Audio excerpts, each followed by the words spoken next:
Welcome back, everybody, to episode 47 of The Sigma Show. I'm your host, Sigma. Before I let you know who's joining me this week, real quick, I'll go over what our topics are going to be. First up, Disney Plus Day. Is it a real holiday? Who knows?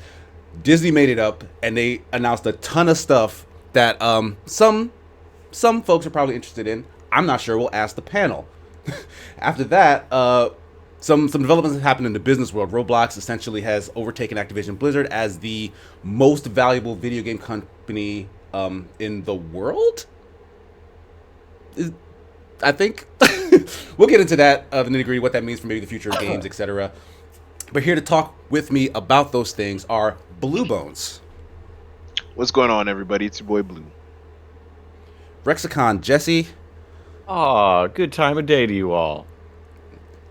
and for the first time, Jay Mate. What's up, Jay? Hey, it's me. I'm Jay. Hey. Real quick, since this is your first time on the podcast, for anyone Yeah. who doesn't already know, you want to just let them know real quick, like what you do, how do I guess we know each other, what you want them to know about you and your life and times. Okay, cool. Yeah, I'm Jay or Jmate. I have a YouTube channel called Jmate, where I do game analysis, breakdown videos on games and how the game design aspects of them work. I also teach game design at a university in England, working as a freelance sound designer, game designer. Yeah, and that's me. And I know these guys from The Escapist because I work with them. I have a series over there called Anatomy, where I do breakdowns of game design topics, and that's how I met these wonderful people. And that's why I'm here. Hello. Aw. Thank you for that. Chat is immediately yelling at me that I'm out of sync. How am I out of sync? What do you do? Can you guys see my mouth matching my words? In No, Discord? you out of sync. No? Yeah, You're out of sync. slightly I'm out of sync. sync. Yeah. I thought it was on Weird, purpose. because I literally just tested this before we started. I alright, honestly well- didn't notice it before. Oh, I thought Yeah, it like, are was you on guys being purpose. like nitpicky Oh, okay. in the chat? Like, is it like No, they slightly not. out of sync or? They not. Okay, all right. Well, I'll work on that. We'll get started on our first topics here. We have an Activision Blizzard update. We've been following that story since it broke big. Kind of just giving updates as to what's the latest that's been happening. Most recently, it looks like they've actually gotten some wins. They got some better pay and paid time off for their contractors, which I think in a lot of big companies is a notorious thing. Contractors don't really get like equal treatment in terms of like regular employees, but they managed to get them up to $17 an hour in terms of like hourly paid, and then like they get holidays off, and I believe like 6 days and stuff are paid for them as well now, or at least in the future whenever they implement this. Like, what do you guys take on these changes slowly creeping in? Because the last time we talked about them, Bobby Kotick kind of went like, hey, we're gonna do all this stuff, and I'm like not taking any money for it, so please believe in us, please stop talking trash about us on the internet. It's just what he was saying. But this does, to me at least, seem like more forward momentum with them actually trying to get their act together. Like, how do you guys feel? I guess I'll start. Like, just like I said the last time we talked about this on the podcast, on the show, it's the right thing to do. And these are good signs, whether they have ulterior motives or not. At the end of the day, pay is going up for these people who need it. They're getting more benefits that they deserve. And there's still a long way to go, I believe. But this is a step in the right direction. 100%. I think there's no downside to this. I think it's positive in the sense that people can say it's like a way to clean up their image or to kind of do like band-aid over certain things, but I think this is a really positive thing, like you said, Blue. Like, not just for Activision Blizzard, but for the rest of the industry as well, because a lot of other sectors of the industry are going to start following suit to line up with this, which is really positive because especially for QA testers and play testers, pay and paid time off has been basically non-existent for a long time. So historically been one of the worst jobs in the industry, being a QA tester, and anything to make that better for those people, which is such a vital job. 100%. Mm-hmm. Yeah, I want to say the article said that someone had tweeted that they were previously making like 13.25 or something like that as a QA tester, which Man. blew my mind because Yeah. that is incredibly low for any kind of tech job, I would think, right? Yeah, especially when that's so important Yeah. to to the industry, into the final And- product. Like, And especially when That's the ridiculous. company you work for is worth billions, like billions of Right. dollars. Like that's Your wild paycheck that they ain't would nothing to exploit. I them. mean, well, now you know how they got there, right? Like just straight up exploitation. and Yeah, they were it- forcing. I'm sorry. Go ahead, Jay. No, it's all right. Go ahead, but it's all good. I was gonna say they were forcing people to take time off during the holiday, unpaid time off during the holidays. That's Yeah. ridiculous. Wow. That is ridiculous. Somebody finally shown light to it, thank God. But like, those are things that need to be fixed immediately. Yeah. And I'm glad it's coming up because we wouldn't know about it. That's I think- disgusting. One of the Mhm. problems is that QA and playtesting get lumped into the same kind of space, and they're very different jobs. And I think this isn't just like the general public's view on the jobs, but also internally with developers. QA testing is a lot more of a technical job. You have to have such a vast knowledge of how the systems work, how to actually document these problems and to test them. Whereas playtesting is for kind of like game feel and final product. QA testing is such an important job, and it takes an immense amount of skill. But I think a lot of developers, especially higher ups, think of them as the same thing. Let's just get randoms in to test the game, and that really isn't how it works. And it's nice that even if it's just with Activision Blizzard, we're starting to see a push towards getting them better pay and time off. Like the fact they weren't getting paid time off is crazy. Like it is. You can see where one of the problem lies is the nature of QA testing, that it's done on a cycle. So Yeah. they can get to the point where it gets to the holidays and they're like, okay, so we're going to stop QA testing for a month and we basically don't have to pay them. And that's ridiculous. Yeah. But higher ups are always trying to cut these corners, right? So Yeah. it's good that this kind of scandal that has happened with Activision Blizzard has pushed the light towards some of these other kind of notorious issues in the industry, and they're starting to be fixed. That's really good. Yeah, and it is cool that They're getting called out.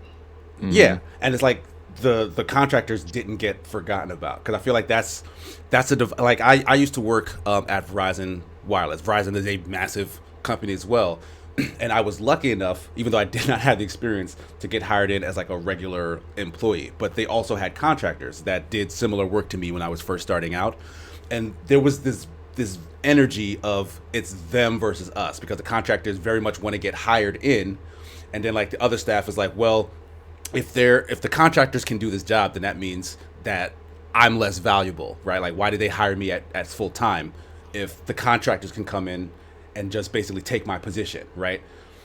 So Yeah. there was this kind of combative energy that like never really sat well with me there. So I don't know how that is in other corporate cultures, but like I'm glad that in this instance, like when stuff started hitting the fan, the people were like, hey, we want to bargain for our rights, and also let's not forget about the contractors who are struggling as well. Like they at least, like the employees there, seem to be kind of together in this, and that's always a good sign, because they're still trying to unionize, it sounds like, and that might be another push that comes in the coming days of change and progress happening in the industry. And I feel like that's a big deal at a company like Activision Blizzard, which is one of the biggest in the industry, because if they unionize, like that has to have like a ripple effect Yeah. across the industry, right? Oh yeah. It's great. It's funny you mentioned that, because that like specific plot point just came up in an episode of Succession that I'm watching right now, and it played out so cool and crazy. I don't want to give no spoilers around, but that exact situation came up. The big media had a company that they were looking at that was losing money. They're deciding whether to cut it or not, and I they might have found just out seen this that- episode that you're talking about. now. Okay, so you know what I'm talking Yeah, about, I think I right? do know what Like you're they talking decided, they found out that the workers were trying to unionize. They're like, okay, this is really bad for the company. And yeah, anyway, long story short, this could be scary, but like sweetening up the sweeten up the employees is it's a positive move. Yes, I have to look at it that right. But again, there's definitely the chance of ulterior motives. The push against unionization is definitely the biggest and probably most obvious one. So yeah, we'll keep an eye on it. You know what I mean? All right. I mean, anything else you guys want to add to this topic before we move on? Yeah, it comes back to a problem with the industry, which I feel is the problem with the industry for developers. And this goes to all types of developers, not just like QA testers and contractors, is the cyclical nature of the industry, and how once a game title is done, like 70% of the staff are usually laid off to cut down costs. Like for this holiday period where we're doing like making game concepts and getting prototypes made, a lot of the staff are let go. And they're not paid because they save so much money doing that, and then they get new blood in, or they just rehire the same people. But the mental stress from that, imagine working on a game for 5 years and it gets complete, and then on release they're like, okay, so we're letting you go, and you could come back for say the sequel or something like that, but we're not gonna tell you, and you could not come back, or you could. And this happens a lot in the AAA industry. I believe it. And That's so scary. unionization will help to get people systems in place where that's not going to happen, or they're given a certain amount of like pay when they're fired or let go. And that is scary for a lot of the bigwigs, because that's a lot of money. And those people deserve that money. Like in my eyes, they shouldn't be getting fired, but yeah, it's like it is a lot of money, and like it's like the people who want so desperately to not pay other people have so much money. Like it's not like they're hurting it all. Like the company's not hurting. Like everything's in the green, like far in the green. Like the pandemic was great for the entertainment industry, or whatever. Right? They have a surplus, but like they still are like, you know what? We want it going up. Like It feels like greed, man. Just Yeah, straight absolutely. old-fashioned greed. that's how they've got that money. That's how they've got to where they are, is Yeah. by cutting those corners. It just builds up. It's a shame. yeah. So But yeah, this is a positive sign. yeah, I mean this was actually a good story, though we're kind of baseline, ending on a downer of a note. But in general, it is good that they were able to get some increased resources for the contractors at the company. But we'll move on to what we've been playing, or watching, or reading, or listening to, etc. Anybody want to go first? Like I feel like I can, because I have not done a ton since probably the last time we've done this. I want to call into. I recently got put onto a new music artist called Saka in Action. Or it's either Saka in Action, like Sakan Action, or Sakan Action, because they're a Japanese band, and it's all written as one word. So I don't know how they're actually pronouncing it, because all their song titles are actually in like Japanese, and my Japanese is rusty. I don't know what the hell it says, but they have like this kind of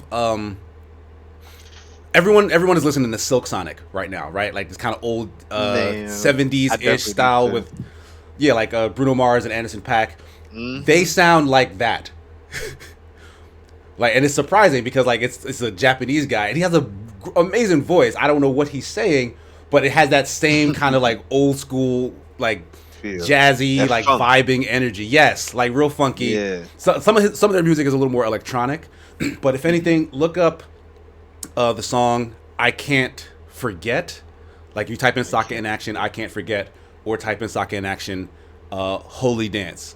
I cannot stop listening to either of those songs right now. Like they're on absolute repeat in my mind. So somebody put me on recently. I want to do that for the rest of the world. So go check that out. Spread it. Amazing band. Outside of music, like I just mentioned, the Blue. Like I did actually pick up Succession since you mentioned it, and yeah, me and the fiance are like really into it. Like it's heavy, right? It's really it's kind of like a dark comedy, but it doesn't feel as dark as some other dark comedies, even though some of the subject matter is like pretty heavy.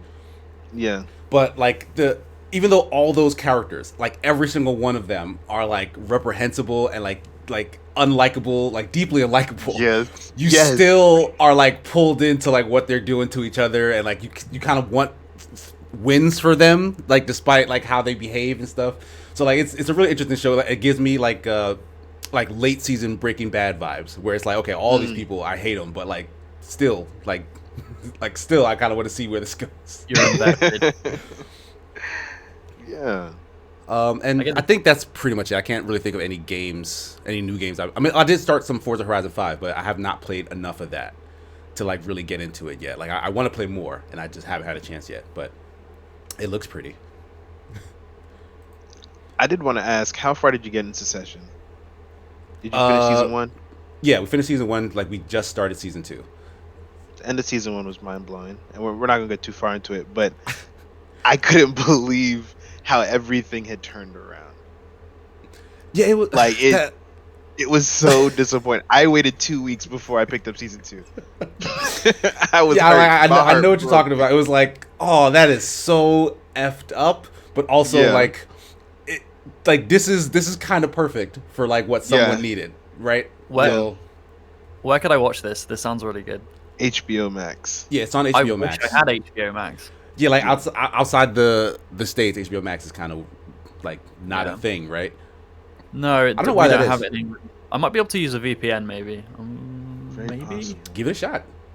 Yeah. I'll Well, give it a if go it's, it might be on another service then, because isn't all the DC stuff that's exclusive to HBO Max on Netflix in like the UK? Oh, Maybe. I'm not sure. But they probably I break don't stuff like that up, like because the actual HBO content. I mean, HBO is a premium channel in the UK as well, right? Like you can just subscribe to HBO, Hmm. but they don't have it's the on streaming Amazon. service. Oh, it's on Amazon. Apparently in the UK. Oh, well, There you go. There we go. Good stuff. I've already got Oh, time, so Lampy's reminded me before I end my thing. I was playing Smash, but I mean I'm always playing Smash. But I did finally complete the Wario challenge. Like I got him into Elite Smash yesterday on stream. And to do you one better, since Lampy was like, oh, once you get him to Elite Smash, you do have to win a match with him in Elite Smash to In solidify his Elite. position there. Like when I first got him in there, I faced off against a Link and lost, so I got kicked right back out. But I did win my next match, and then I won the match after that. So Wario is in there. He's at like 9.8 mil or something like that. And I'm gonna leave him there. Not gonna touch him. Hopefully he doesn't drop out automatically on his own. But I do want to say, if I've learned anything from that like super long experience, I don't know why it actually took as long as it did. But if I learned anything from that experience, is that Sakurai is a master at getting the personality of a fictional character to shine through their moveset. Like it's a thing. Like I'm starting to realize now that that's probably why I ended up picking Toon Link as like my main character, because like I like the character like from his games. Like that was why I initially started playing with him. But it felt natural to play with that character, and it's because of the same reasons that I like that character. It's like his moveset kind of reflects the personality that I think he has, which is core to all Zelda games. Like their whole motif is, the Link is courageous, right? Like against all odds, he will try his best to try and overcome what's in front of him. And like that's a thing that I relate to like personally, and that's why I think I've connected with that character so much. Whereas Wario is like a giant piece of shit, and like Wario kind of halfway doesn't care that he's actually in a fight. Like he's there for the hell of it. Like he like maybe heard from a friend that there was a party going on, so he crashed it, and then he's just there like making a mess, and like that's how he fights. And it took me so long to come to terms with that I had to just kind of I had to make use of just all of his nonsense to finally get a handle on getting wins with that character. So I find that to be like really remarkable. Like if Sakurai ends up not making another Smash game and someone else does, I really wonder how that game will change fundamentally, because like that's a very unique skill that I think he brings to those games. I think it's one of the most unique things about Smash is a lot of the characters, like you said, their character and their style comes through their moveset, and a lot of that is to do with animation. And the use of different animation styles in Smash is super impressive. like using different styles like stretch and pull for the more cartoony characters and stuff like that is really impressive. And they're distilling the entire character and vibe of a game into one character's moveset and animations, and it's super impressive. It's really, really good. Yeah, it's incredibly impressive. Like it's a thing you can't quantify like easily. Like you have to spend a lot of time like realizing that. Yeah. And I wonder, like, all these other games that are trying to copy the success of Smash, like I wonder if that's something that they'll ever like sort of get the grasp of. Right. Yeah, because like that Nicktoons game kind of had the potential to do something similar, and like so far they've not come close to it. Yeah. I'm still tripping on the fact that it's like not voice acted. Like they're all quiet. Like that yeah, like it's kind of crazy. That seemed like a budget thing, mind. but like it's a big oversight. Huge. But that pretty much does it for me in terms of what I've been playing and watching and stuff. Who would like to go next? What y'all got? I went first last time. All right, cool. I'll take the lead. Jay. I've been playing, thanks to Amy from The Escapist. She put me on Path of Exile. Which yeah, I saw you guys playing together the other day. Yeah. So I attempted to play this game. If anyone doesn't know, it's a free kind of Diablo clone. And I've attempted to play it 3 or 4 times and got about an hour in each time. Just really couldn't get past the difficulty spike at the beginning. It's not very good at teaching you how to play. But then I saw Amy play some of the end game when I joined The Escapist, and I was like, that looks really fun. I'll push through. I'll just push through and I'll try and get past the difficulty curve. And then I'm just... Once you get it, it grabs you, and it's really, really hard to put down. One thing I do really admire about that game is it's free, but it does have microtransactions, obviously. It's a freemium game, but it has no way to increase your power through microtransactions. They're all cosmetic. And I was always thinking, there's a respec point. Like the famous thing about PoE is the skill tree. It's absolutely insanely big, really intimidating. And, I saw you pull that up. Like it looked like a string of constellations in the sky. It's really intense. Once you get used to it, it's the skill tree for all of the classes, and you can go to wherever, regardless of the class you play, you can go wherever you want on the skill tree. So you have to have all of them. But once you get used to it, it's not as intimidating. But there are respec points to remove a skill you already put in. And my brain it immediately went, that's going to be a microtransaction. Like, you're going to get a certain amount throughout the game, and then it's going to be a microtransaction. So if you want to respec, you have to pay money. I wouldn't be too happy with that, but I could see it being a thing. That's not a thing. Everything to do with power and the economy of the game is all based on loot and items and disenchanting them and stuff like that, and it is incredible. It's the first RPG to actually make me care about loot in years. Wow. It does have some huge issues, but I'm really, really enjoying it. Really enjoying That's it. cool. Yeah, like I've struggled to get into like the action RPG genre myself, but like hearing you and Amy talk about Path of Exile is making me curious, but also fearful, because I don't want to become addicted to another loot grind game, because that's what happened with me in Destiny. Like I could not stop playing Destiny for a long time. And then I started to resent it, because it's like, yo, I wasted so much time playing this game. Yeah, it will grab you like that. And one of the problems is that the game does kind of allow you to do whatever build you want. You do have access to the entire skill tree of all of the classes. And but I've realized that one of the main issues I have with it is I thought it was very much you can do what you want, you're kind of free to do whatever you want. But once you get to the end game, if you haven't spec'd your character in a certain way, you're either you're immortal until you're not. So you're a god running around one-shotting everything, but then a boss will one-shot you. And the only way to fix that is by speccing your character differently, but you only have a certain amount of points. So you've effectively soft-locked your character, and you're fucked. So I either need to grind out those respec points, which are apparently quite difficult to get, or I need to make a completely new character. And it took me 40 hours to get to cap. That is Oh, that awful. doesn't feel good. At the very least, would you be able to like call in help? Like you can have friends come and help you beat that boss. Yeah, so the like, and game's, that counts on game's your playthrough. multiplayer. And I've like built my build to be good with one of my friends that I was playing with, but an issue is, like I said, with like being immortal until you're not. The bosses and the elite enemies in this game will do a lot of damage, and one of the problems is they'll do these attacks that are incredibly fast, that have a signifier on the ground for them coming out, but if you've got multiple people with you with hundreds of enemies on the screen and you're doing your spells, you can't see the floor. There's so many spell effects that you can't tell it's there, and I'm colorblind, and a lot of the enemy attacks are red, and because I'm red-green colorblind, I basically can't see them. So on my screen, I'm like, I'm immortal, I'm great, and then my character just blows up and dies. Oh no. So it has a problem with too many spell effects and stuff like that. There are some issues with it, but I do think it's an incredible game.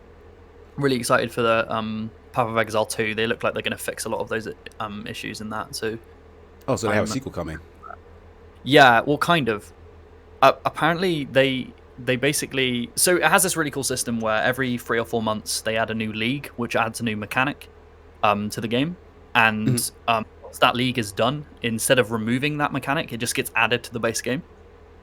So every 3 months they get new content, new ways to play, which is incredible. But apparently, because of COVID, they did this one really big league, and they were like, "This is basically a sequel, so let's just make a sequel." And they've, I think, like, don't quote me on this, but I think they've done a lot of like new engine work and made it a lot more high fidelity. And they're completely redoing the loot system, so it looks. Yeah, that game is pretty old, right? Do you remember when it actually first released? 10 years nearly, I think. Yeah, good God, yeah. Something like that. Let me look that up. Yeah. And but the sequel is it's doing an Overwatch 2 thing, which it has Path of Exile 1's all of their items, all of their skills, all of the abilities, all of the campaign in it. It's in the second one, but the second one has a completely new campaign and new way to do everything, but it just has both in it. So nice, okay. It's a bit like Overwatch 2 that you're going to be able to, if you have 2, you can play with people from 1, which is really good. But that makes me think, how are they going to monetize it? Because the first one's free, right? Yeah. Oh, and the second one is also, I guess, presumably free. I'm not sure yet. Are they going to charge for it? Are they going to charge, or is it going to be free? That's the question. Or they're not going to let you link up with people from the first one if you have the second one. They can do a FOMO kind of deal. Yeah.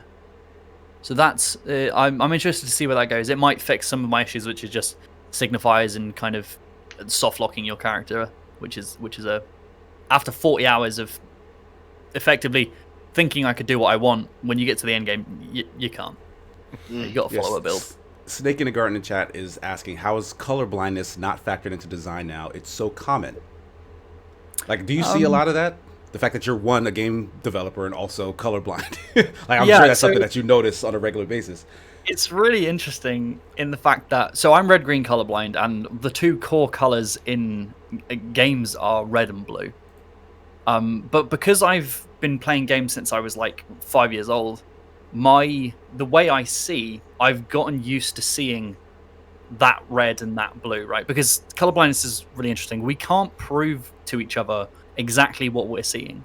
My blue could be your pink, but we've just been taught to call it blue. Right. So we can't prove what we're seeing, which is really weird. But a lot of the time when I go to colorblind modes, I can't remember what my colorblind is called. It's called like Protopanopia or something. Most games have colorblind modes where they can change the colors of things. Usually it's just UI elements. But when I go to change them, my gamer brain, who's been doing it for like 20 years, doesn't like the change. It's like, oh no, enemies are meant to be red. This is meant to be green, and it really throws me off, so I just don't do it. A lot of games, so Battlefield is really good for this. They allow you to change individual UI elements, and then they have an RGB color wheel that you can pick from. Oh, nice. Wow. Which is incredible. But it's not in a lot of indie games. It's a lot more difficult to develop than it first seems, because you have to do a lot of playtesting on getting people with those conditions, and Yeah, to give you finding feedback, I playtesters guess. and QA testers is difficult in itself, and then finding them with those conditions, it's just And like then paying them enough. yeah, and then Oh paying no, them, not that. and then trying to stop them unionizing. Okay. But yeah, I don't struggle with it as much. I kind of just as a kid I've just pushed through, and I just do that now. I just try and deal with it. Yeah, I mean, yeah, especially since you're saying you've recognized the pattern that, oh, if you use red for enemies and blue for like the good guys, then however you see those, that's just how your brain treats Yeah. that going forward, right? Like whether it's, you know, pinkish to you or gray to you, it's like that's what enemies look like, that color. Yeah. The problem arises with the type of color blindness I have, which is reds and greens blend in with colors that are similar to them. So when green and yellow are next to each other, they literally merge to become one color. So if I have when I was at college, I had a lecturer who loved to do red text on a black background on his PowerPoints, and I literally couldn't Classic see it. edgelord. Yeah, Yeah, that's hard. That's hard to see for like regular vision people. Yeah, Like, I what can't see it. what is he doing? I can't see it at all. Like it's just basically invisible to me. So Wow. the problem arises when you have red enemy health bars or nameplates in dark environments or like on the ground or something. I really struggle to see them. So Path of Exile, when there are red explosions signifiers on the ground that I'm gonna blow up in 2 seconds, and it's on the ground, I can't see it, Yeah. and then I just die. And maybe that's on me. I should just turn on the colorblind mode. Yeah, maybe, in that instance, maybe give it a try. Yeah. see how it shakes out.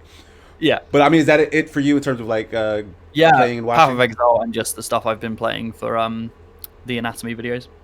Cool. So much about Lido put it in the chat. Protanopia? Yes, Is the red that's green? the- Protanopia? That's the version I have, yeah. Protanopia. Yeah. Okay. So much about it. So Blue, Jesse, either you want to share with the class? Oh, Blue, you said you wanted to go last, so I guess. Yeah. Go ahead. Bro. Okay. Well, then I guess I'll say some things. My partner and I beat Resident Evil 8. Hey, congratulations. How'd you like that? Okay. It was fun. I'm bringing upset. endorsement. Okay, first off, we beat Resident Evil 7 and 8.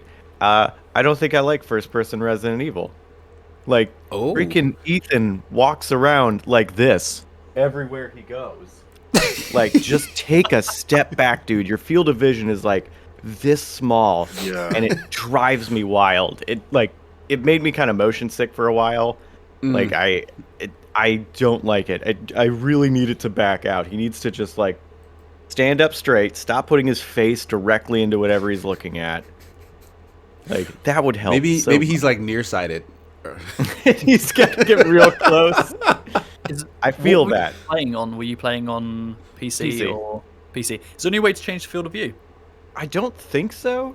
I think that's how it's framed to give Yeah. the blind corners and the jump scares. Right.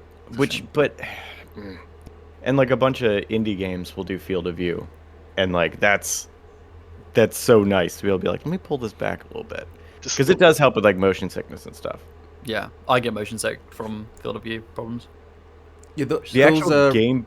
Oh, go ahead. No, I was gonna ask. Those games have like a lot of, I guess what they call like head bob, right? Like where it's like, oh, they want you to feel like you're the character, so like, Yeah, it's you can always turn that shifting all the time. And okay, yeah, because that can get really annoying. I feel. Oh yeah, the natural head bob is like Right.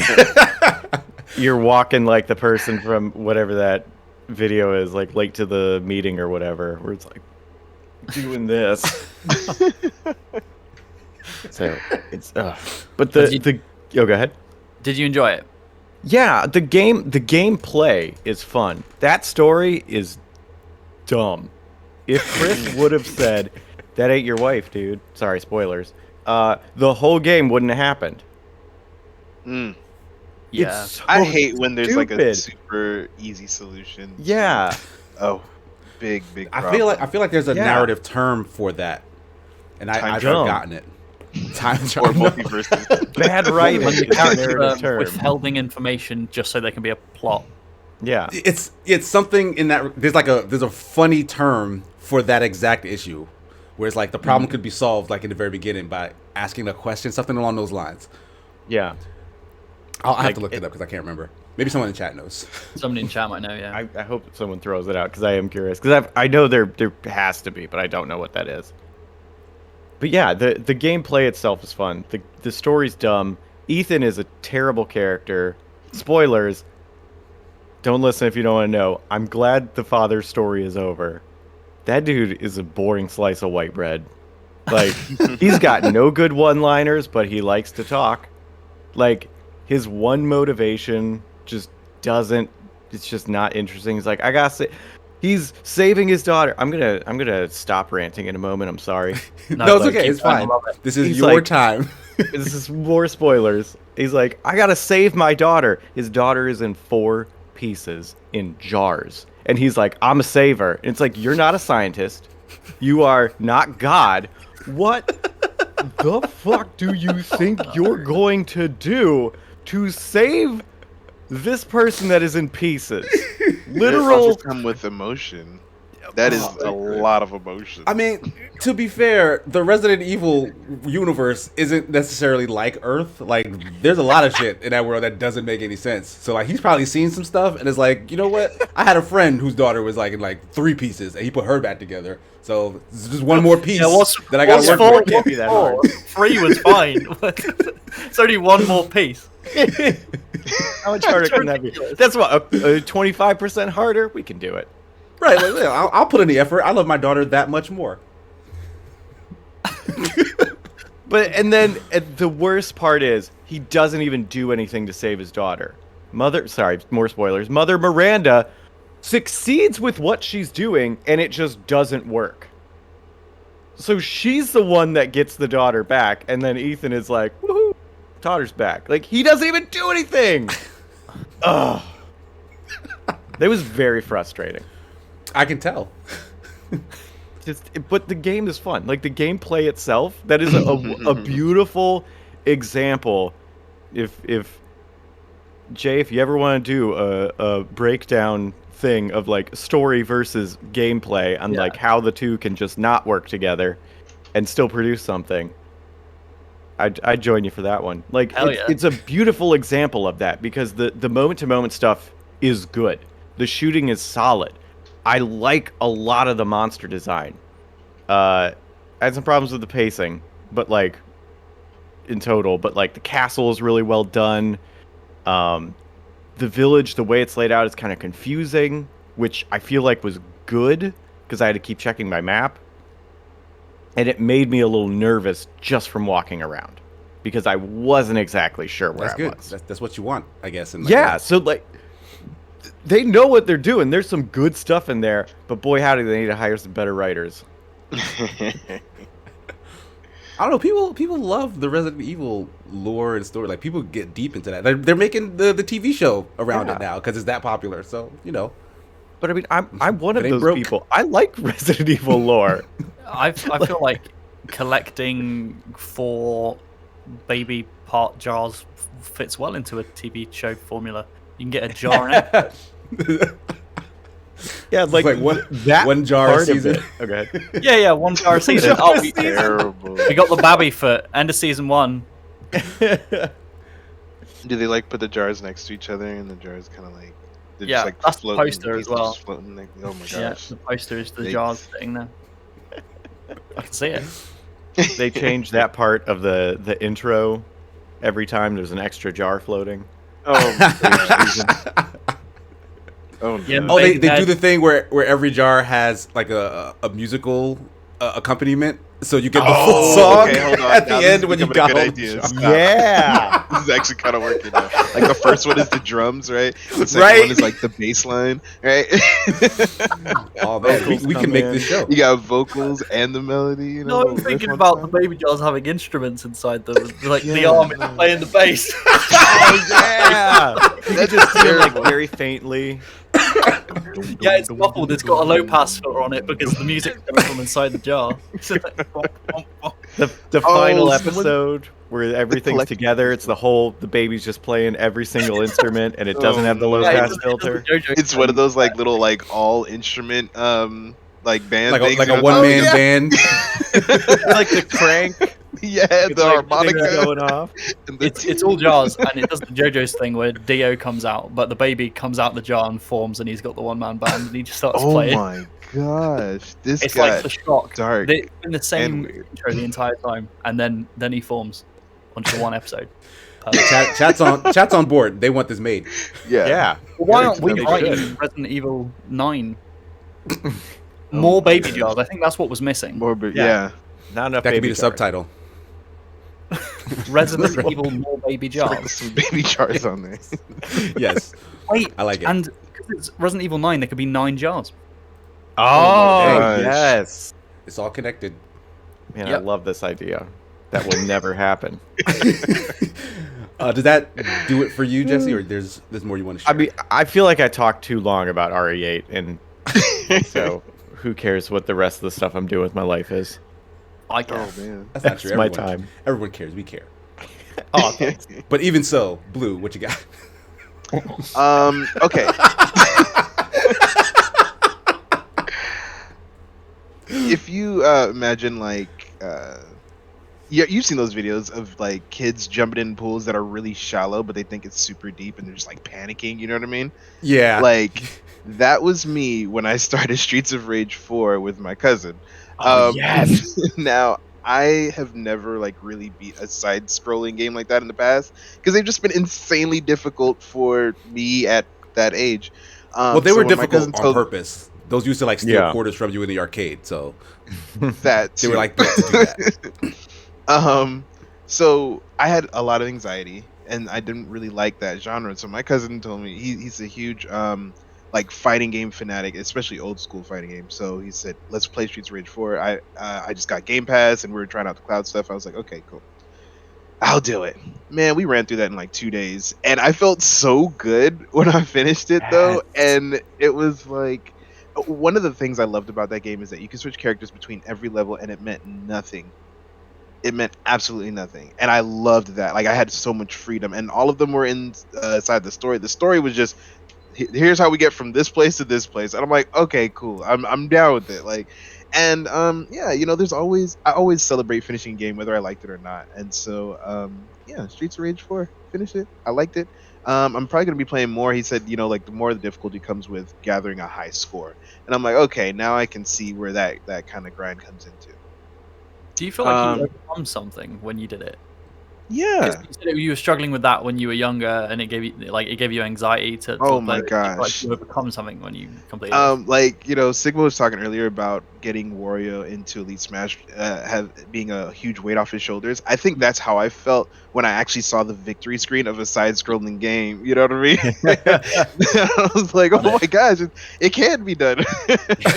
Decades in the So- making. Yeah, you know. So I was really happy to finish that, and yeah, it was more. Yeah, that was a nice little milestone for me. Nice. Speaking Such of a good completing game. games, yeah, I've been on a roll. I finished my second playthrough of Fire Emblem Three Houses this morning, actually. Damn. Let me tell you something. The way that story changes from one path to the next is extreme, and I love it. I love Really? it so much. In my first playthrough, there was one character I was defending, and like that character is related to you by blood in the past, and blah blah blah blah. And I'm like, okay, you gotta protect them; they're super precious. In the other playthrough, that is the big bad. That's the person that is swearing up and down that they're gonna murder you. Like they're acting, and I'm just like, yo, seeing this other side of this person, my mind is blown. I'm like, how big is this game? Now I have to play. And okay, first of all, hold on. There's 3 houses, right? So there's 3 major paths. Mhm. In the second path that I took, there's a couple parts where you can branch off, and I just realized it. And like I had did different save files and stuff like that. But I'm just so interested to see how far things change. Big example: you can kill one of the main players, one of the main students. You can kill them straight up, and the world goes on without them in the middle of the story. Damn. Wow. It's a big choice. It just says like, look, this choice will change the whole future of the game. And I'm just like, well, let me save first of all, and then second of all, let me sit down and think about this. And that was just on the second path. I still haven't even touched the third house, and I know that there's a couple changes just from the changes that I did in the other paths. I've seen that house changes in different directions. So my mind is blown, and I'm still looking forward to the expansion, which pretty much adds a fourth house. Oh, that didn't But come out yet? yeah, it did come out. I just Oh, haven't played okay. it yet. Oh, gotcha. Still working Yeah. I on thought that was a story while two. back. Oh man, Like it adds a whole new house to the thing, right? man, a whole new house. And the cool thing about this game is that any character that you love, you spend time with them and you get to see more of them, not just with your character, but with the other characters, and how they you see how they relate and how their histories are intertwined with other characters and how they change over time. That's one of the biggest things I love about this game. You start off, they're all about anywhere between like 15 and 18 years old, and they're relatively immature. But they're kids. They're kids. They're learning, and a lot of them come from high houses, some from low. They come from all different backgrounds. But there's a time skip. No big spoilers, but there's a time skip, and you get to see how they matured and how things have changed them, and how the events and things that you set in place has made them a better person or a worse person, depending on which direction they go. So, man, that game highly recommend if you like JRPGs, if you love conversation and a little bit of tactics involved too. I don't play on a high difficulty because I like to just get through it and keep going. And I've played it once, you know what I mean? Once you, not that you're missing, like you're gonna misconstrue the story, but like the combat is virtually the same no matter what you're doing. Mhm. I will say even the combat is dynamic in each level. And a big example of this, without getting too far into details, there's a character who is diehard for the king, and he near the end of the campaign, as an enemy, I'm an enemy of him, and he's telling all the troops like, "Come on, guys, we got to go get him." Da da da. Um, they get to the point where they can use this power, this core that turns them into these giant monsters, and they'll never return back, But it's kind of like a self-sacrifice Hmm.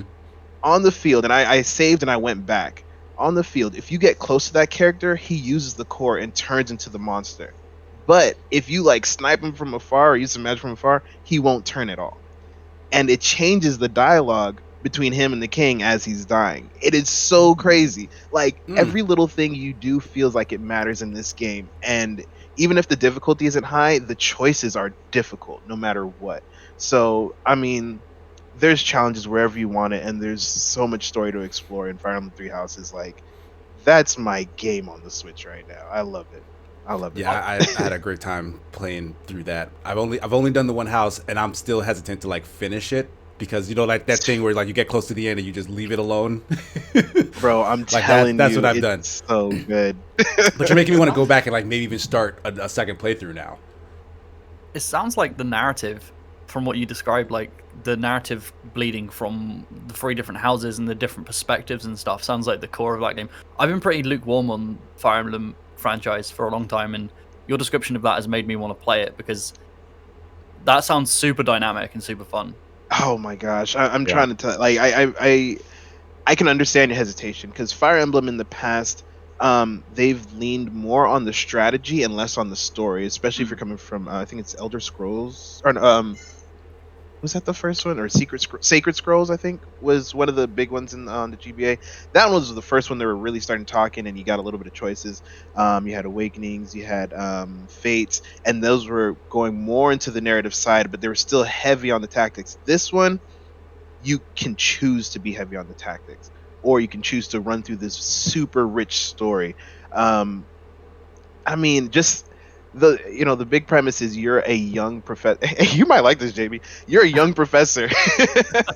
Yeah. And you're teaching kids that are actually around your age, but you've grown up as a mercenary on the on the battlefield, so you have a lot of experience. And the archbishop says, "Oh, we want you to teach the future of Fodland." and all these kids are like princesses, princes, heirs to the prime minister, first of their homes. Some of them are last in their homes, and their parents are just carting them off. Not all of them are there for good reasons. So you learn about all these kids and get to build connections with them. It's so, oh my gosh. Every time I tell my wife I'm going to play the game, I say, I'm going to go talk to my kids real quick. No, you really do get Take care of my connected to little like your class. 100%. And then when you do another playthrough, right? This is the thing too. You can recruit kids from other houses, and they also have connections with kids from your house. So it's a huge web. And when you replay through, you already know like how to entice the kid to come to your house, different things like that. Some kids only care about how strong you are, or how charming you are, or if you've done a certain amount of things. So, man, I will say, if you're playing it blind with no guides, I'm praying for you. It's gonna be fun. It's gonna be fun. That first playthrough is gonna be a little rough. That's what I did for the majority of my first playthrough. The second one, yeah, I definitely use some guys. This might be the next game I'll pick up. You've convinced me. I want to see your playthrough on that, bro. You Awesome, let me man. know. You Maybe definitely I'll DM stream me. it. I'll be sick. Let's do it. I'll go there with you. Yeah, Let's do it. All right, but that's the majority of what I got. All right then. We'll move off of what we've been playing and on to our first topic, Disney Plus Day. They announced a lot.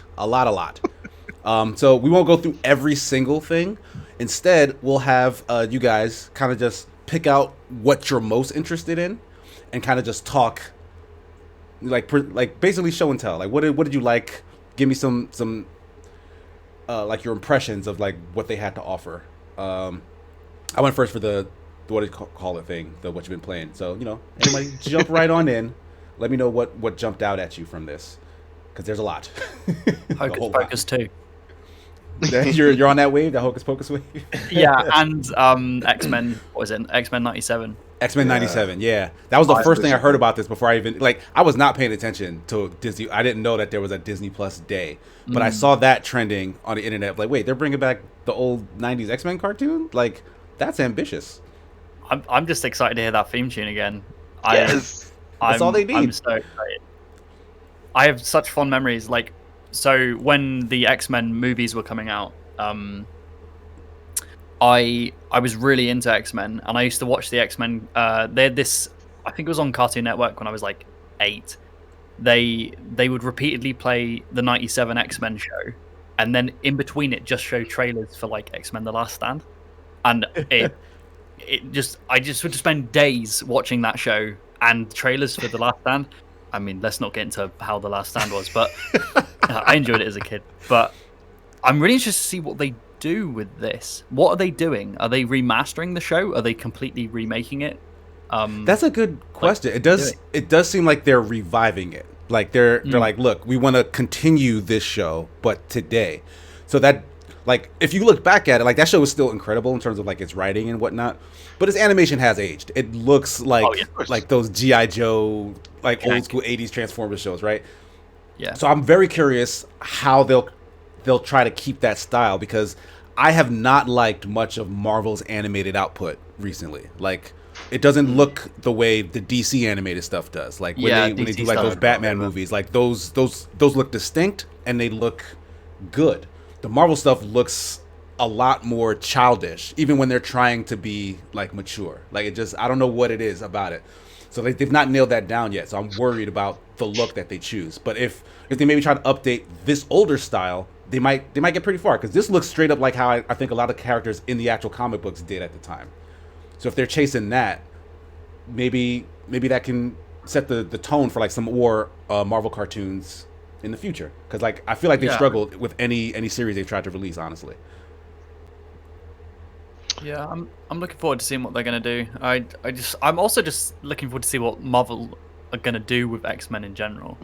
It's such a they still have to franchise, and like they were trying to kill it a while back. That's why like pretty much the Eternals and stuff are kind of being transitioned in, because they were trying to shut down X-Men. Well, this is Marvel as a comic business. They were trying to shut out X-Men a little bit because they didn't want Fox getting all of the popularity. But that's kind of changed now. I'm interested to see what they do, and if they get folded into the MCU at some point. And who's going to play certain characters, which is really cool. But this is a good step. They're starting to do more things with X-Men, so that's a good sign.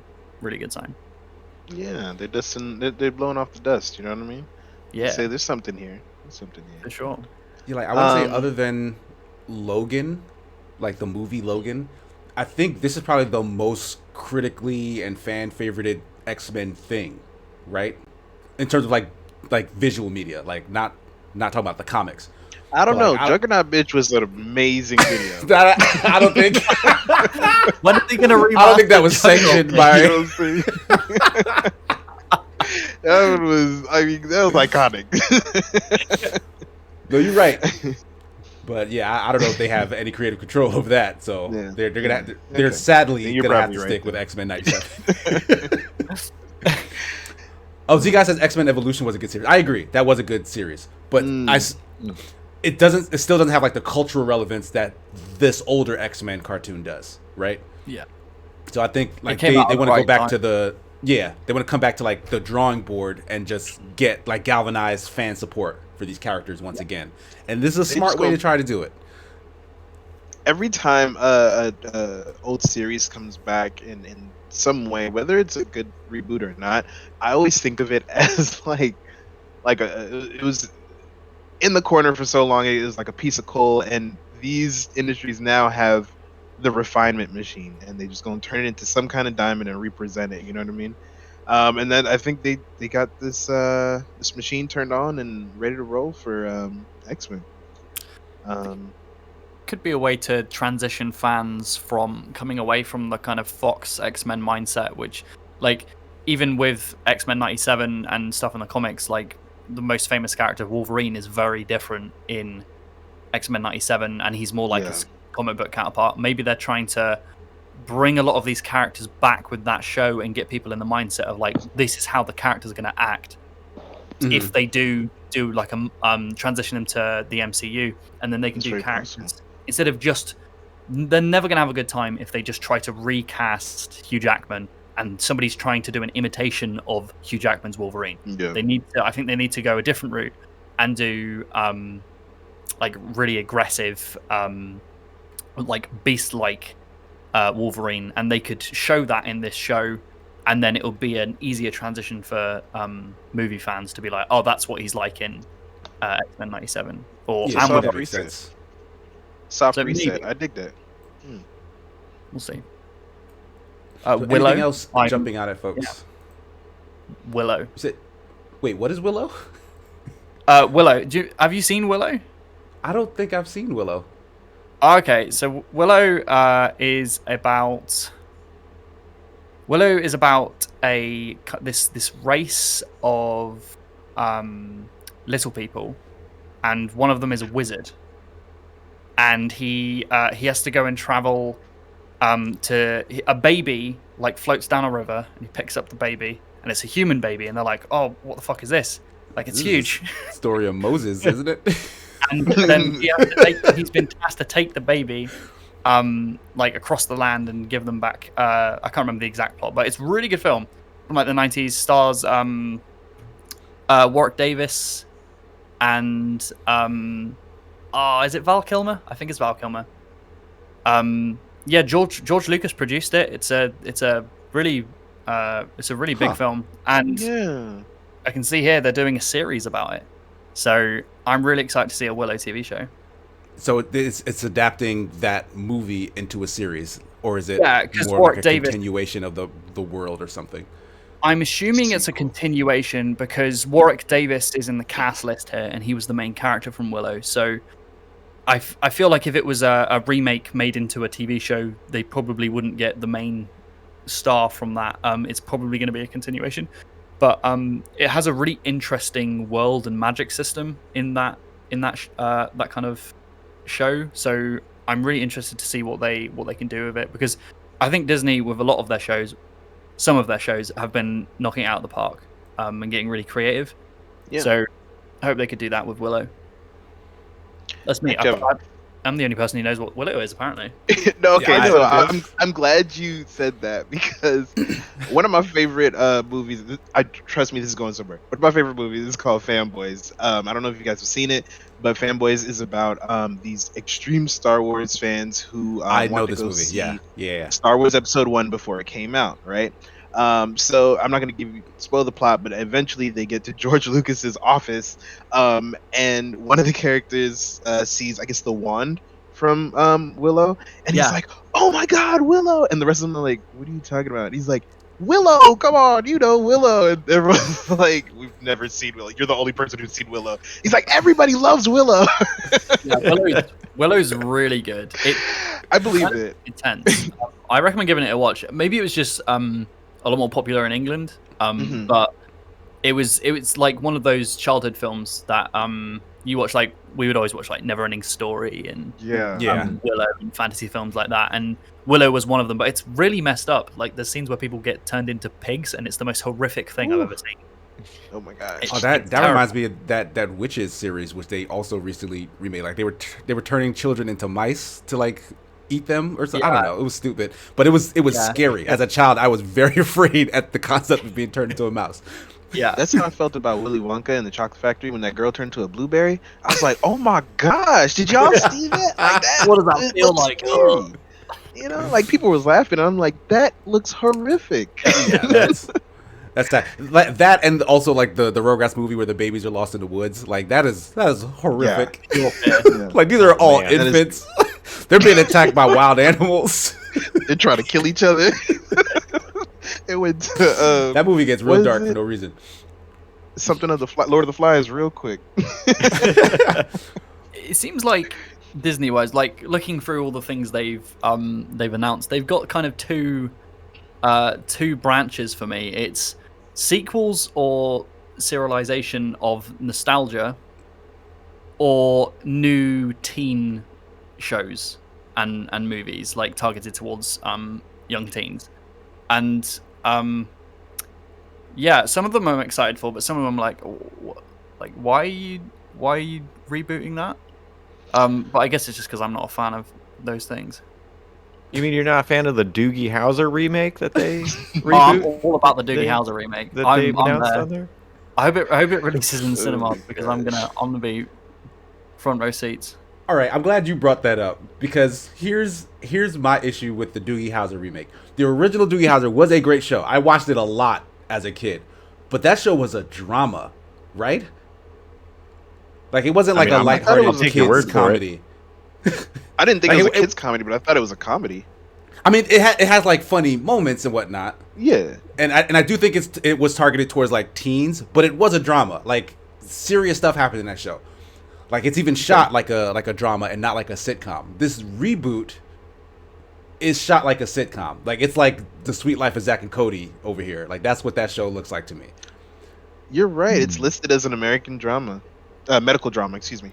Yeah, like, it was American basically yeah. just Kid ER or something, right? Yeah. Like this new show is pulling the Doogie Howser like idea into a different genre entirely. And I don't like it. I like the idea of them coming back to that world, but not like this. Like don't make light of it. Like this was a remarkable. This should be a story about a remarkable child doctor, right? I got you though, right? Check Uh-huh. this out though.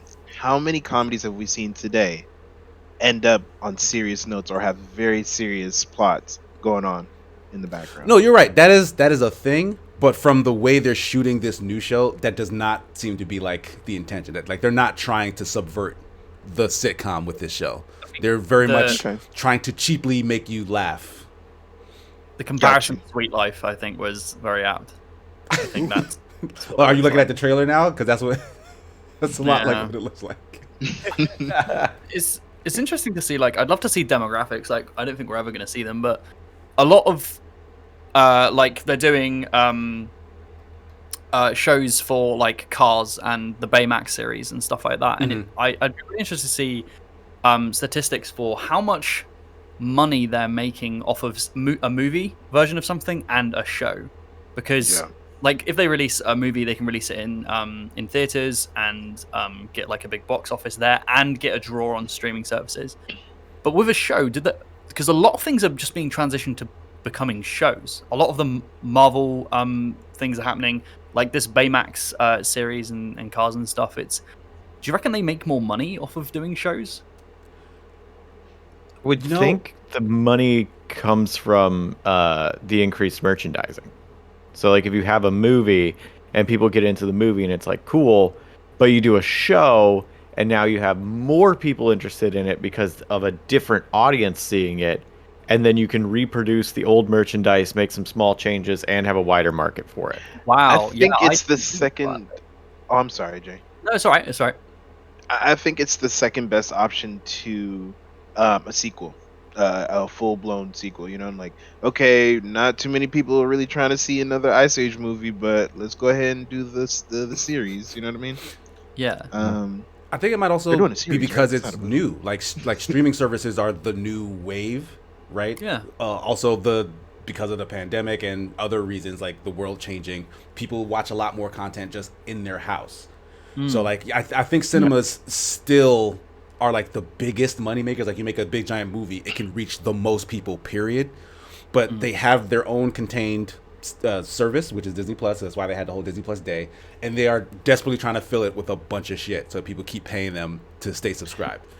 Yeah. So it's like That's- whatever we got, like whatever has been good in the past, let's make a version of it for Disney Plus. And I think that's where a lot of this energy is coming from. Yeah. I got can an see that. ignorant question right here, Oh, okay. but this might shed some light on this. Does it cost more to do a full blown sequel of some of these old franchises, or to do like 3 or 4 series of some of them? Because if it costs less to do 3 or 4 series, and you can make more money than just doing one sequel, then there's your answer right there. Historically, they're cheaper to make series. Right. Because they usually have a lot of filler, and you don't have to pay a lot of things go to like CGI budget and stuff nowadays.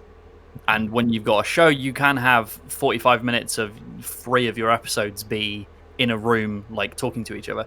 You see it a lot in the Black Widow movie that just came out, which is you have these big budget spectacle fights that look like they were produced and written by a different team, and then it will immediately cut to 3 of the characters talking to each other in a bedroom, and then it will be another fight, and then it will be them talking to each other in another bedroom, and then they're like, a lot of shows just take that kind of character moment section and blow that up, so it's a lot cheaper to make. That makes a lot of sense. You also see, the action isn't as good in a lot of the shows, which is such a shame because they've got so many talented people, especially like being hired by Disney. Yeah. But a lot are not being pulled on to do like action, like stunt coordination for the shows and stuff, which I think is such a shame because I think the format definitely could work. I think I prefer it. It's just not getting as much money pumped into it, which is a shame. Yeah, I wholeheartedly agree with that. Okay. No, I'm sorry, Jesse. Go ahead. Oh, I was just gonna make a joke that was poignant, Lay it. but Go on. okay. I was saying not everybody can afford the stunt people that make Into the Badlands.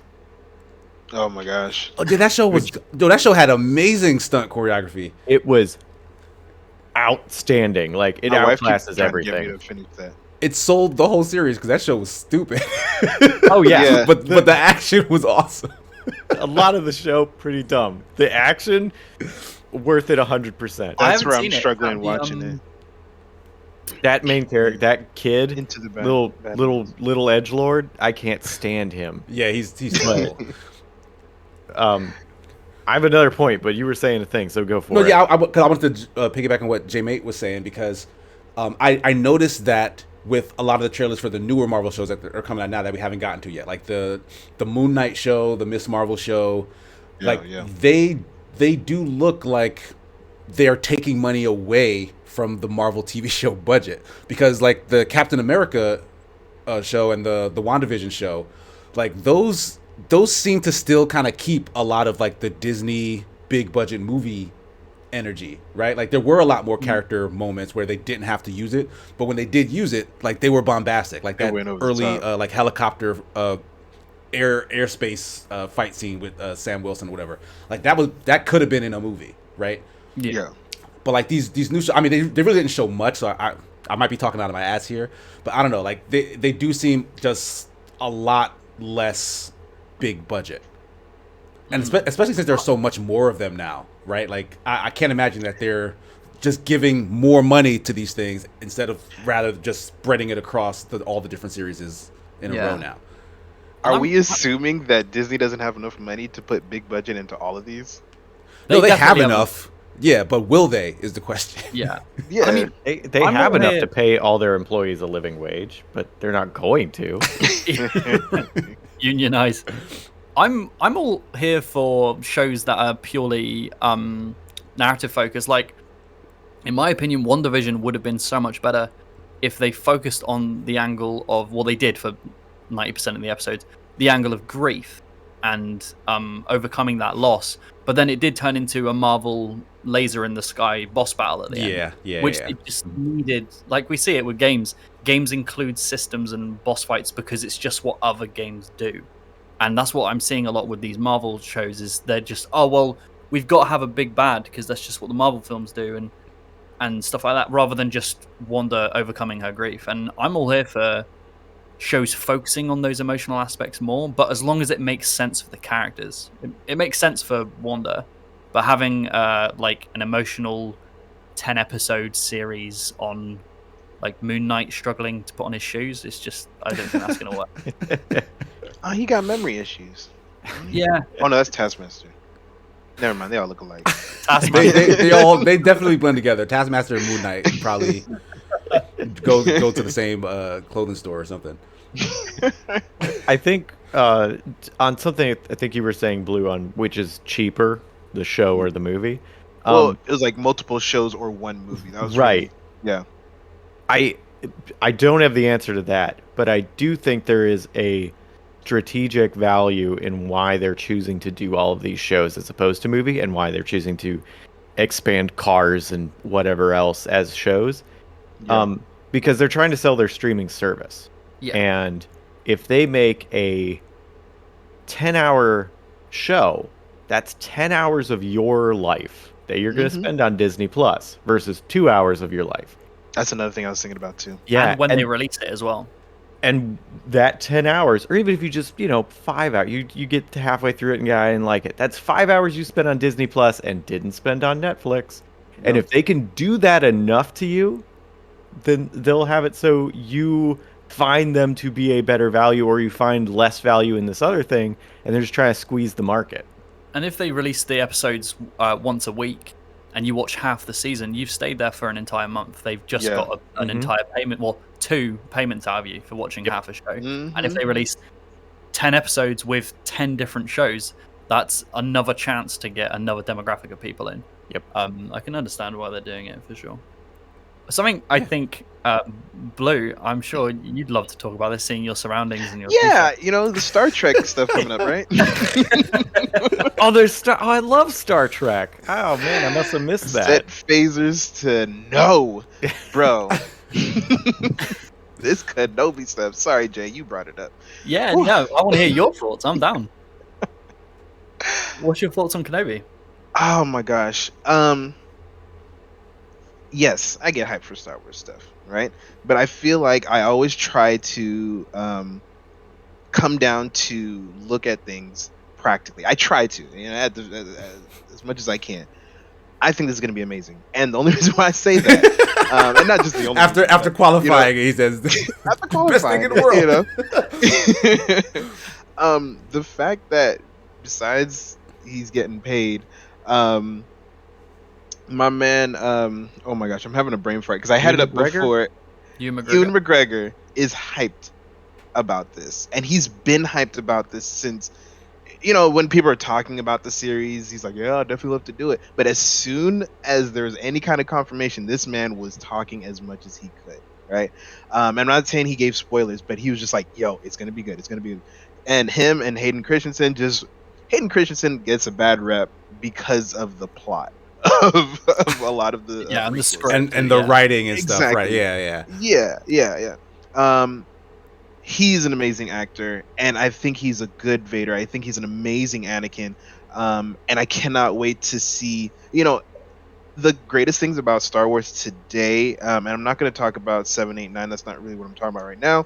But in general, Star Wars today, it feels like they're learning from the mistakes of the past, in my opinion, and they're listening to what people like and what people enjoy the most about the series. So the fact that they're giving Hayden, I don't want to say this with a negative connotation, but the fact that they're giving him another chance, right?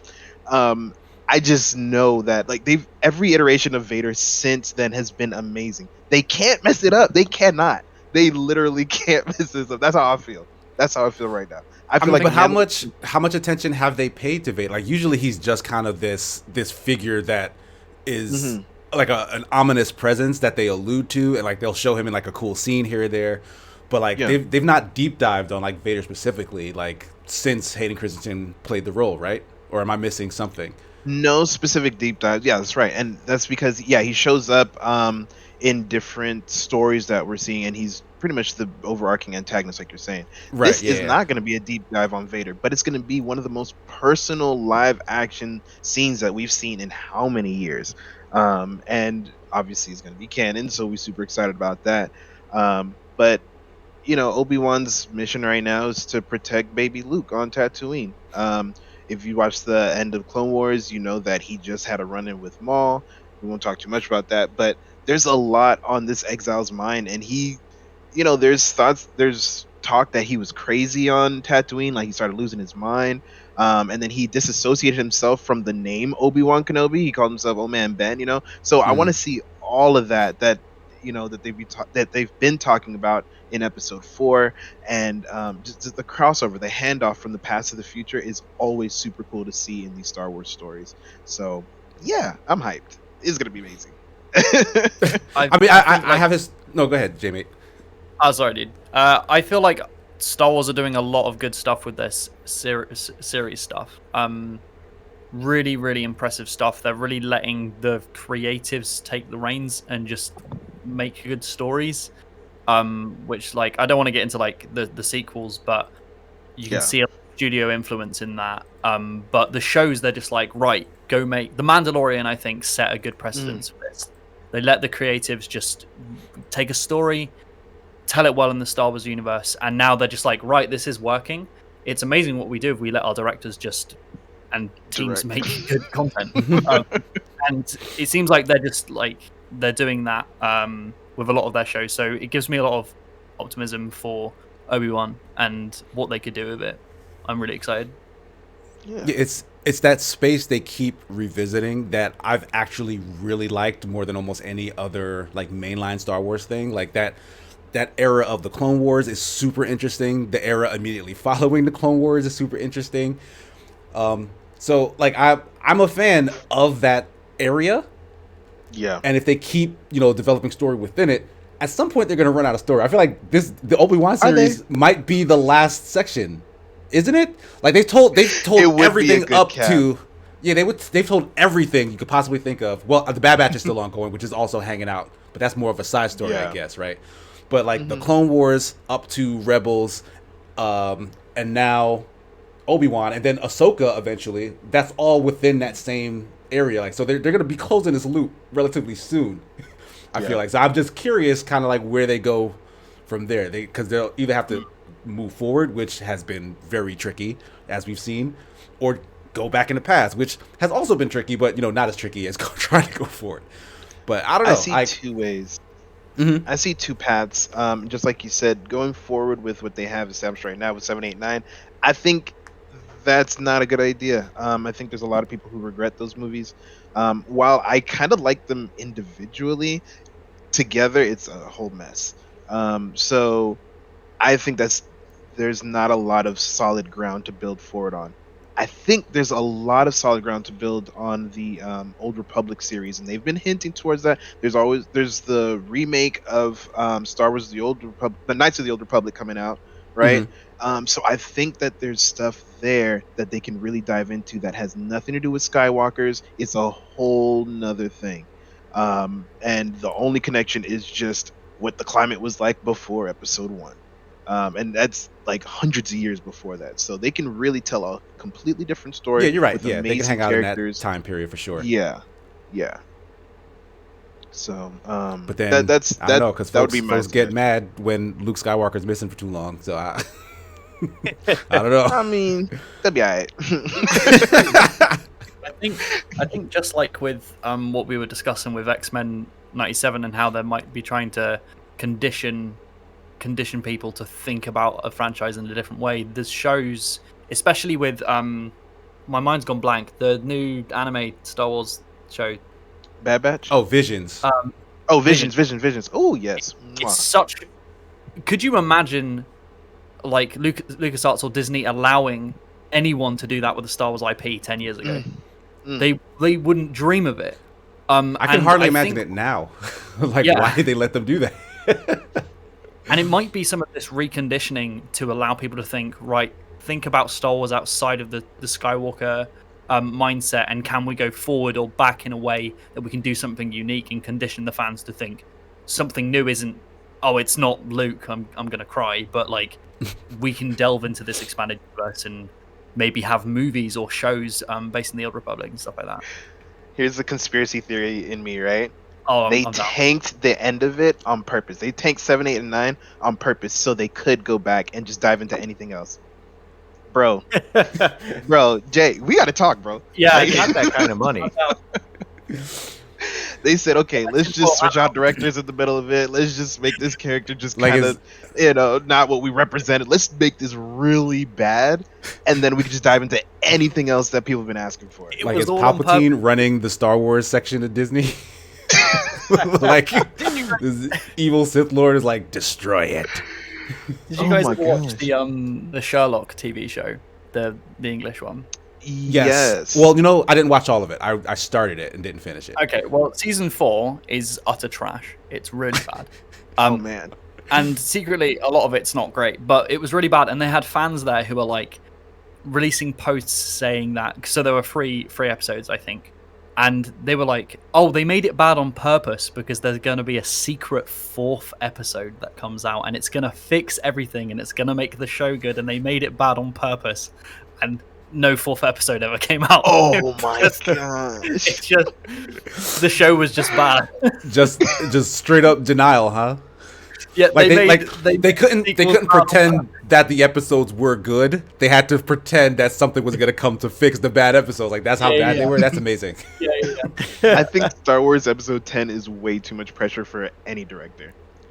Oh my god. I just think, Well, yeah, that you know, just sounds who heavy. said, someone said, I can't remember which director, but they said it's always easier to jump on the franchise after the bad ones.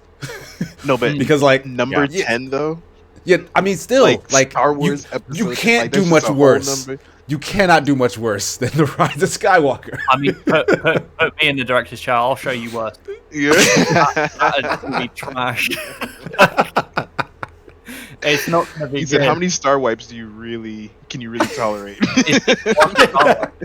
It's just the entire film is 2.5 hours long of one Star Wipe from one Yeah. frame to another. That's it. That's the entire That's movie. slow. From the opening crawl to the credits. Like, Oh, that's my the All star, at the same time. and the war is within your heart because you sat Oh my through God. that Oh thing. wow, that's heavy. That's art. 1 But I billion. mean, is box there office. anything else from the Disney Plus thing that we want to highlight? I know She-Hulk got like a tiny trailer. Don't really know too much about that show though. The new Miss Marvel got a trailer. There's a Secret Wars coming out. Man. I don't know. Most of those new series don't move the needle for me personally. I got 3 things real quick. She-Hulk, I think, is going to be dope. Out of all of those, I think it's going to be the best. There's a series that's really in the weeds for Star Wars fans, Under the Helmet: The Legacy of Boba Fett. I think that's going to be cool. Just That's a because Boba documentary, Fett's- right? Yeah. What is that? It's about the character and development. He was originally supposed to be a super soldier. He wasn't going to be a bounty hunter, and the production of the first 4, 5, 6 was just so crazy. They're going to show, I guess, his journey through that. And then the last thing I was going to say, I think that Samuel Jackson looks so dope in that headshot. For is that Secret Wars that they got him on, or I think Secret that's Invasion? Secret Wars. Yeah, Secret Invasion. Sorry. he looks so crazy and so cool in that picture. I'm excited to see where he goes. Like, old man Jackson has been moving, man, and I just want to see where he's going. Yeah. With this little hobble down the hallways. I'm like, okay, action man. I feel like they've dropped the ball a little bit with Secret Invasion because the scrolls are such an interesting plot device and race and how they've been influencing everything. And I just feel like after Infinity War and Thanos and all of the threats we've been fighting, the scrolls just seem to now go back and be like, I'm assuming this is going to be it's a prequel, right? So he's younger. It's just after he's had his eye scratched out. I think so.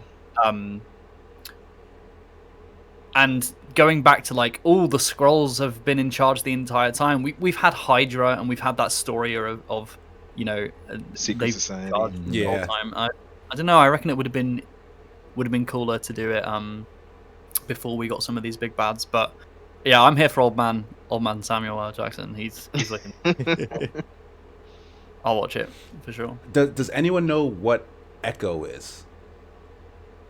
Echo. The dolphin? I wish Marvel was doing an Echo the Dolphin TV series. I don't. Yeah, I have no idea what that is. Maybe someone in chat can let us know, because that's a thing. I Am Groot is getting a TV series. Oh my gosh. Not sure what that's going to be about, but weirdly, I think it might end up being one of the better shows, just because like it's weird He's so and out popular. there, right?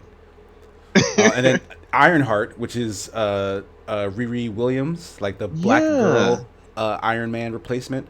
That seems interesting to me, but yeah, I don't think there were any images or whatnot that came out from that. So like, that's probably still a ways out. But I don't know. Yeah, it's a lot to look forward to. Yeah, I think that's a terrible idea. I really don't support that at all. Also, I cannot be the only one who does not get the Agatha All Along song hype. That's not a good song. It's not catchy. It wasn't like a clever plot reveal. People were like on it, like as if it was like Toss a Coin to Your Witcher. Toss a Coin to Your Witcher slaps. That's a jam. It does. What the hell is going on with this Agatha All Along? Like, I feel like it's a cult, and I'm going crazy because like I hate it. I don't like it. Come join me in blue. You put your tinfoil hat on. It's a cult. We're gonna uncover the conspiracies. It's a conspiracy. Agatha's real. It's attempting to make it a cultural hit, and they're paying people to put tweets out about that. That must be it, because that song is trash. Like what? Anyway, it's gonna be a bridge series though. Yeah. It's gonna explain why somebody got a power up later on. Probably. Yeah. Is that an anime term? Bridge series? No, I think that's a regular, more of a concept term that I just kind of. Well, I'll say we're running a little long on today's show, so if it's cool with you guys, we can skip the Roblox Activision talk. Mm-hmm. Yeah. Maybe we'll throw that in the future if more comes from that situation. But on that note, we'll go ahead and let you guys sign off.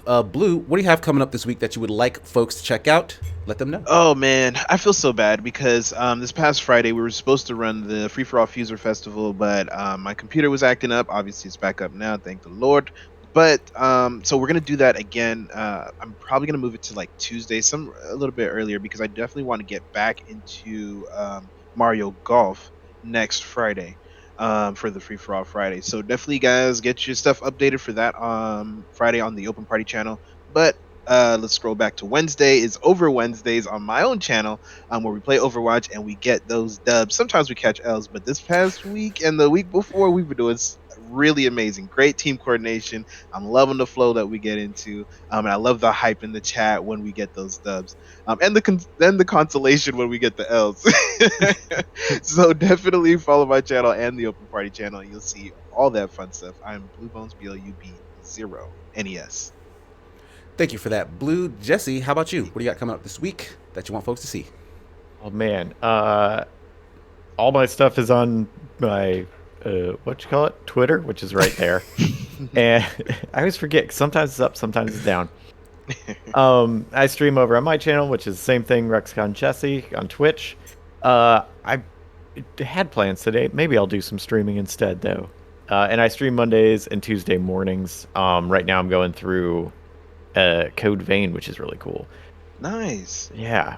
Dark Souls Nightfall comes out later next month, so I gotta get good. I just had a new 3MR come out, and I started a Discord, which has all my stuff on it.